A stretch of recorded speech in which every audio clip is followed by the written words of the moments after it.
there. They catch plenty of crayfish, and there's plenty of beer consumed as well. Any beer.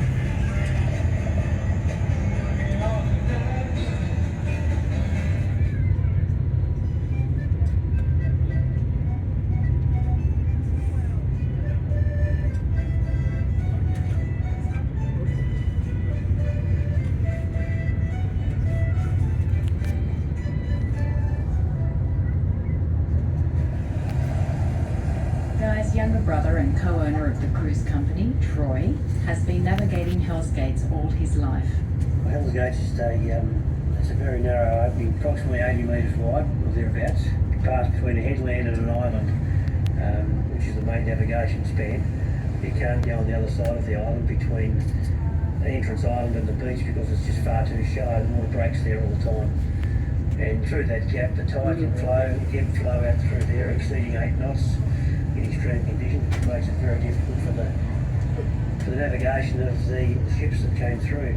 Single engine steamships, very little power, so they had to pick the time and get it right first time. And there were a few accidents there, but mainly in later years, ships grounding. One ship lost its power and got stuck between one side of the entrance and just missed Entrance Island and swung around on its anchor and anchored right in the middle. So there's been a few problems getting in and out over the years.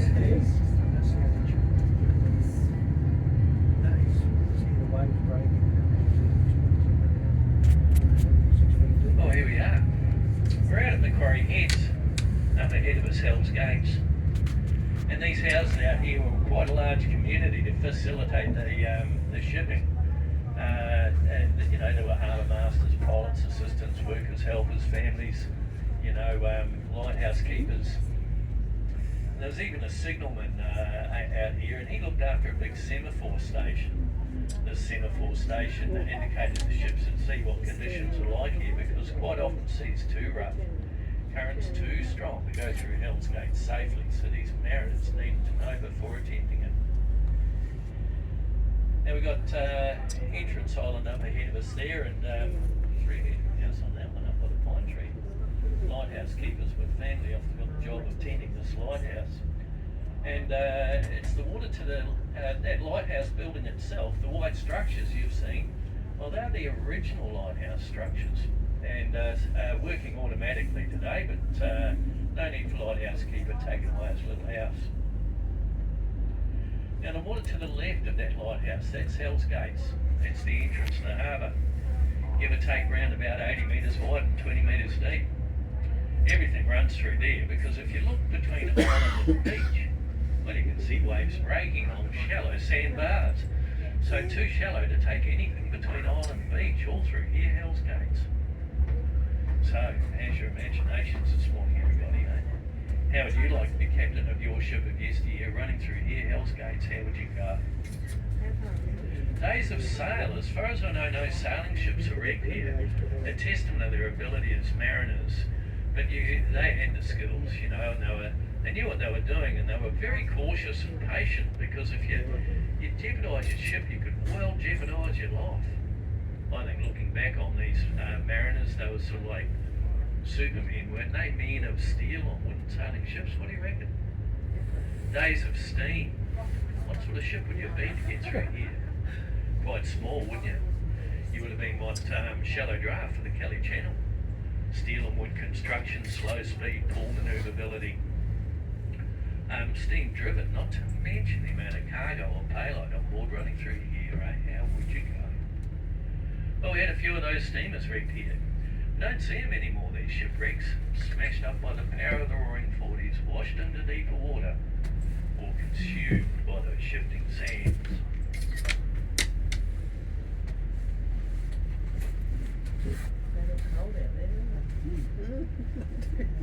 And the hair looks all knotted. Well, we're through Hell's Gates now, and up ahead of us the roaring 40s. There's a bit of breeze around today, so therefore some generated waves. So I'm going to give everyone a safety message, everybody. Listen up. Now, as we're out here, you know, the best safety message is just hang on. Avoid moving around. We're about here 15 minutes, so hang on to your cup of coffee. If you're unsteady on your feet, have a seat. And where are the kids? But you get the idea. Let's just say safe while we're out in the roaring 40s.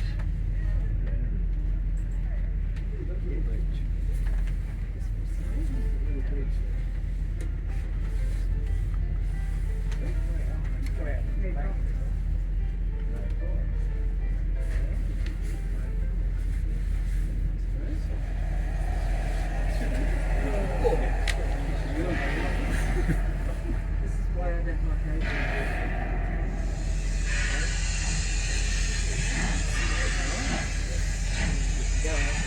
On the left is the main breakwater, and that's of course part of Charles Napier Bill's design to deepen the entrance to the harbour.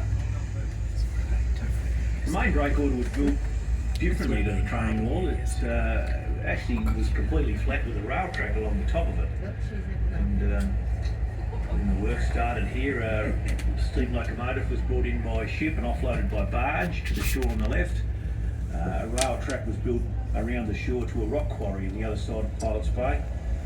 And they actually had a specially converted steam loco that had a flat tray.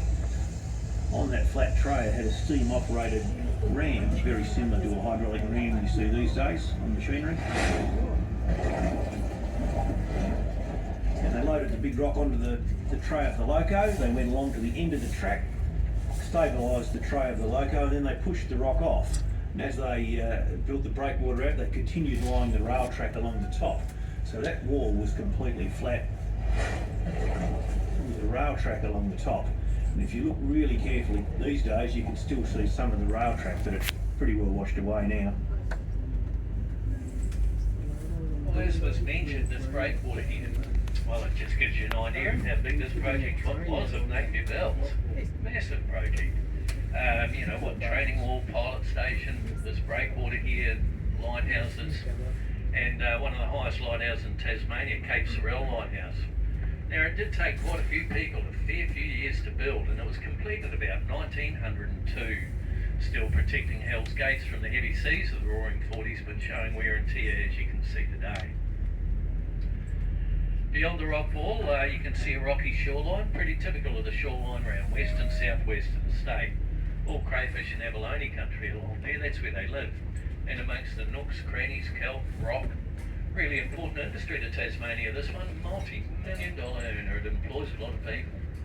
And it is a wild fishery though, so it's exposed to the vagaries of Mother Nature, the power of the Roaring 40s, recreational and commercial fishing. But this industry especially has been closely monitored, quoted, measured, scientifically observed for the sustainability of that industry into the future. But we are in the Roaring 40s, 42 degrees 12 minutes south. That's where we are in the southern hemisphere. The Roaring 40s is quite famous for the gales that race around. And we're in the Roaring 40 South, Roaring 40s, you get the idea? So because there's very few land masses and continents, the great westerly gales naturally race around the planet and they build up huge seas. And we get whopper waves here, massive waves, measured by a wave rider boy offshore. This wave rider in the past has measured reliably 18 metres, 60 foot, can you imagine that? Alright then, how about unreliably?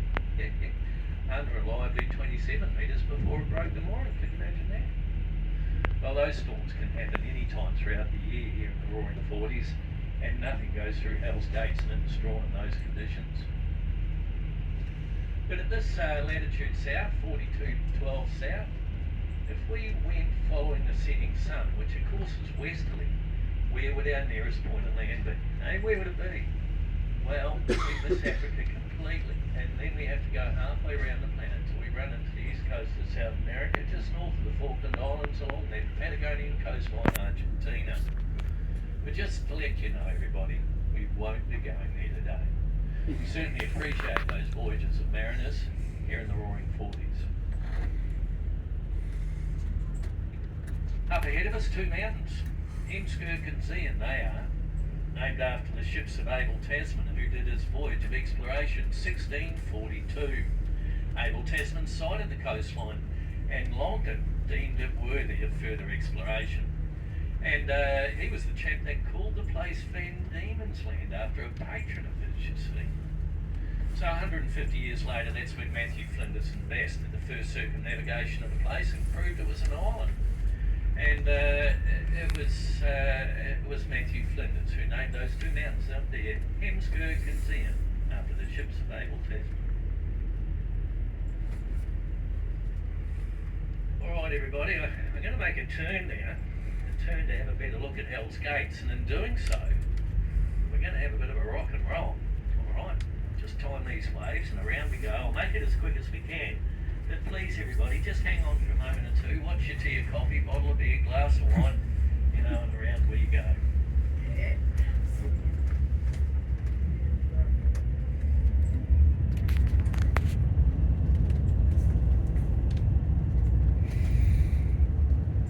You ready? Rock and roll.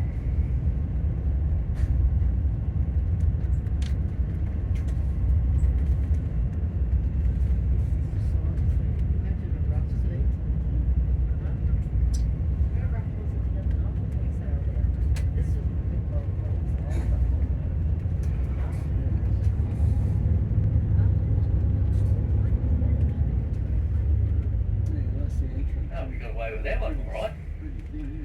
There it is, Hell's Gates. And if you look out to the left, you can see a long beach. It's called Ocean Beach, longest beach in Tasmania. That one reaches off in the distance for well over 35 kilometres. And you can get along there in your full drives if you want to.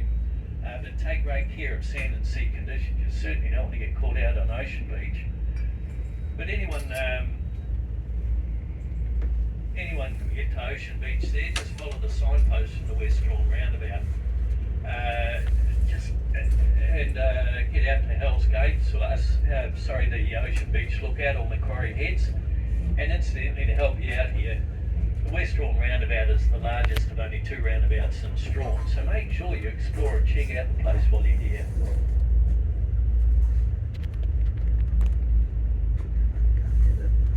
You can appreciate the mariners now having to take that on, eh? How would you go? And you can see why the signal station was important to let the mariners know what was happening out here before they even attempted it. You see? So once you got to this point here, totally committed, no turning around through Hell's Gates and into the Kelly Channel. So it was apprehensive times for those mariners. All hands on deck, anything could happen, and sometimes did. I mean, sure, we had a few shipwrecks here. But in 1907 we had the wreck of the Carwateri, a mail and passenger vessel that had been here before, and so had the captain. He viewed that signal station, deemed it safe to go. But he got into trouble and ran into that rock wall there, you see, and disabled the ship, drifted across the channel onto the sandbars to the left. Fearing the ship would break up in heavy seas, captain ordered it to be abandoned. Now you know the rules when you abandon ship back then. Women and children first. So that's what they did. Got them into the longboats, however the longboats overturned on the way to safety of harbour, tipping occupants in the sea. 6 lives lost that night. Mr. Hooper had it worse though. He was a lighthouse keeper on Entrance Island, 3-bedroom house up there on the island, remember? Family man.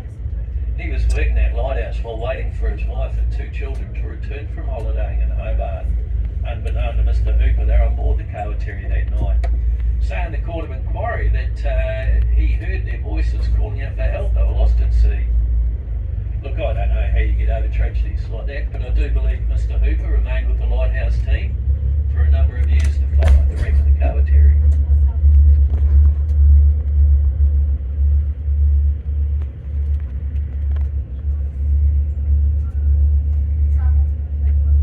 So how'd they get the sailing ships through here?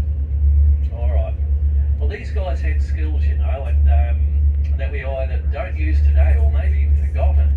But they were very cautious, very patient, and they would wait for good conditions. Once it was good conditions, no current, no wind, hardly, they would get as close as they could, and then they would drop the sails, put a longboat into the water, and then the crew would man that longboat and simply row and tow these sailing ships through Hell's Gates with the help of poles, ropes, and winches to lift the sails again.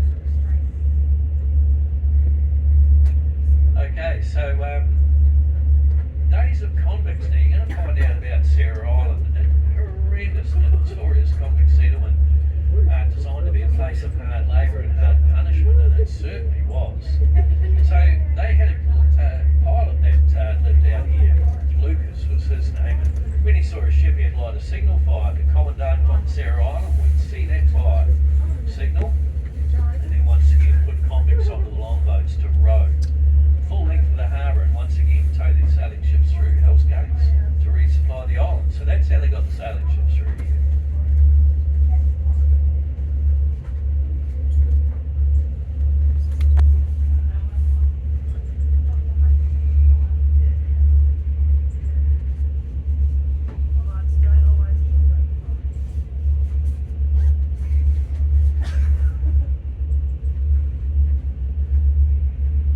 So to round this one up, what have we got here?